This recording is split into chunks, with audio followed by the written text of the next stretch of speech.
ازداد روعة بصراحة.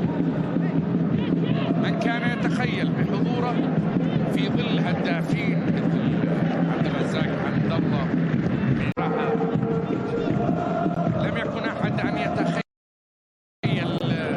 ذلك، وقد نجح بكل معنى الكلمة. نجاح عالمي للعالمي. لمسة تصل، خيبري، سلاحم من جديد، لابورت العميقة في كلماتها.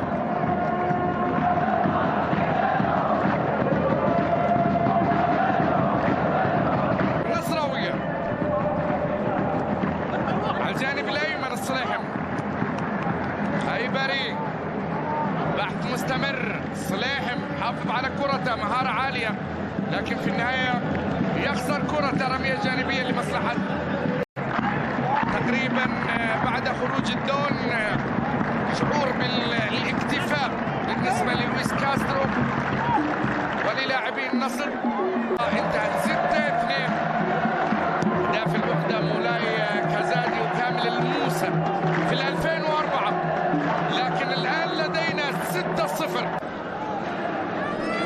عام 79 انتهت ب5-0، لكن 6-0 نتيجة تاريخية في مواجهات النصر.